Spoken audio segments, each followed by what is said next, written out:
Now remember that all the items in the income statement will be affected by the previous variables. So let's go to operating profit. Operating profit is equal to gross margin minus operating expenses.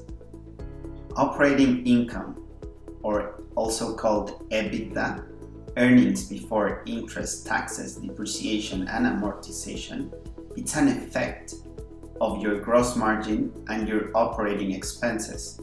It will tell us how efficient the company's operations are. If it's reduced or very small, that means that your gross margin is too small or the operating expenses were too high. Banks love to look at this number because it will tell them your ability to cover financial expenses like interests. And obviously, it's desirable that this number is very high. It has to be large enough to pay taxes, to pay interests, to cover your dividends, and also get new investments. After operating income, that's why it's called like that, because it's an income and everything that goes after will affect directly your profits. So let's move to depreciation. Depreciation, it's a fixed cost for accounting and tax purposes, but actually you don't pay for it. It's not a treasury output. So for every asset that you buy to operate your business, you can depreciate it. It is recorded as an expense, but it's not cash out of your pocket. It's like a tax hack. With depreciation, you get to record this as an expense, but you don't pay it. So it reduces your taxable income. That means that if you don't depreciate, you will pay more taxes. It's that simple. Let me give you an example. Let's say you buy a machine for your business, and this machine costs $500,000. So you are allowed to depreciate under the accounting rules of your country, let's say for 5 years.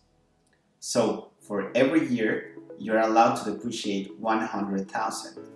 So in year 1, you will depreciate $100,000, on year 2, $100,000 until you get to the $500,000. And this way, you can pay less taxes, reduce your taxable income, and get more profits. Now let's move to interest income. Here you will record all the non-operating income. That means that it doesn't have anything to do with your core business. So it's income that company have, but not from their operating business. Then we have the interest expense. If you got a debt in the bank, for example, to buy a machinery or something, here will be recorded the interests you will pay to your bank. Now let's move to earnings before taxes, also called EBIT. And you can obtain this just by subtracting to the EBITDA the interests and the depreciation. This is very important for people who have a lot of businesses throughout the world. Here you can get your earnings before taxes, because every country has different tax rates. So you can compare your businesses and take better decisions. Now let's move to tax expense. Tax expense is the amount of money you have to pay to the tax authorities. Let me tell you something about the tax expense. So, as I told you, every country has different tax rates. Those countries with the lower tax rates are called tax havens. Every people or company have to pay taxes to the tax authorities. If you don't pay taxes, you could go to jail, and it's very dangerous not to pay taxes.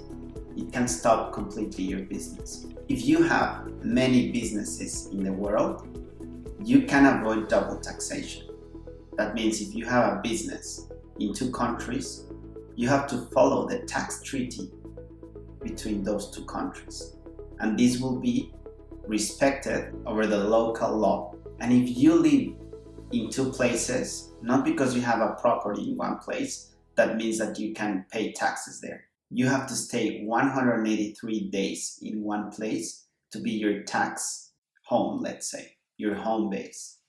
So be careful and avoid getting fees or problems with the tax authorities. After you pay taxes to the tax authorities, you finally get your net income. And with this amount of money, you can reinvest the money again in the company or pay dividends.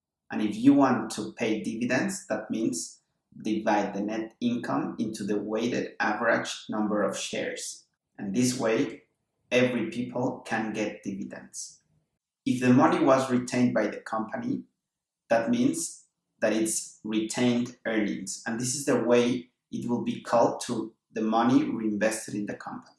So we have come to the end of the income statement. I hope you have understood it. And if you have any doubts about it, you can message me. I hope you have enjoyed this video.